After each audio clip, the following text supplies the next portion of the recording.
Hi there, my name is Sayed. In this video, we will discuss about software services of SAP implementation and how companies are choosing a right system integrator or building their own teams.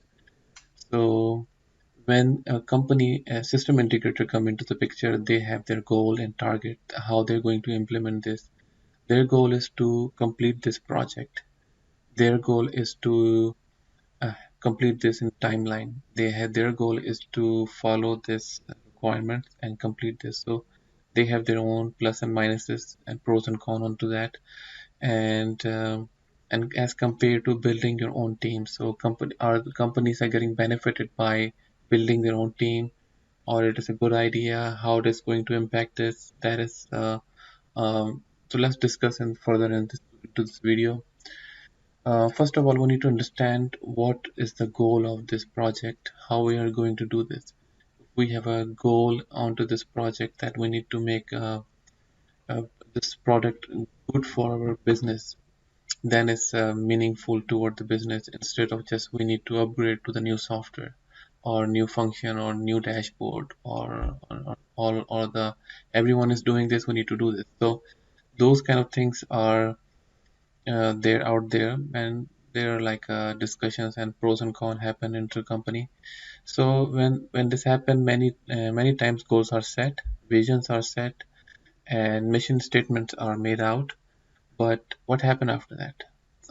They become just like a goal statement or vision statement and mission statement, but really are they making this available, or are they are or the team is the implementers are doing this, or the internal team is just completing their tasks to complete this project.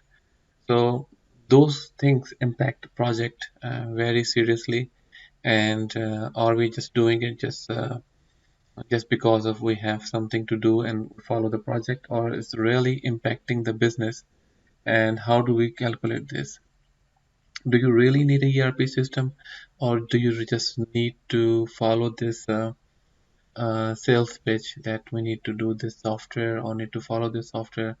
And what is the cost of this implementing software, and a system integrator when they come in, and all of this cost involved in that? So how these commercial talks are happening, and to who's getting benefited by this, and really if this business is utilizing this tool or not, or they getting like a too big of a system where they're not able to use it completely and actually making it worse for the business. So that is this study need to be done, and need to be look at the other businesses and see how it productivity going to increase based on that, or we really need this or not.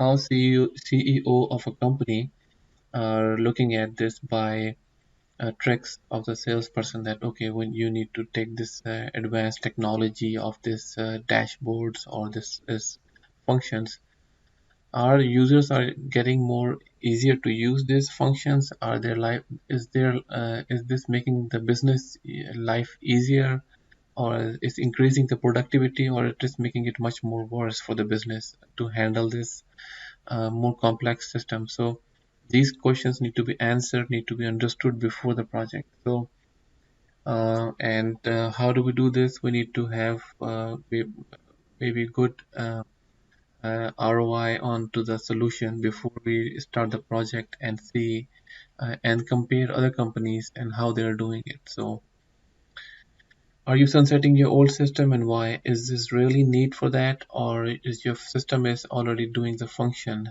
It is simple enough or not, or the new system is not simple? How it is going to impact your solution to this?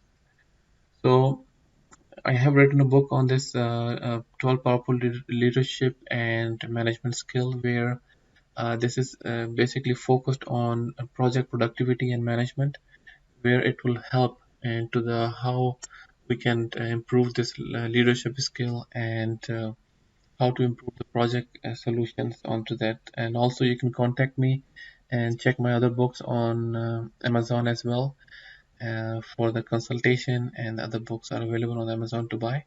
Thank you very much for watching this video. Hopefully this free video helped you in any way. Please like and subscribe. Thank you very much.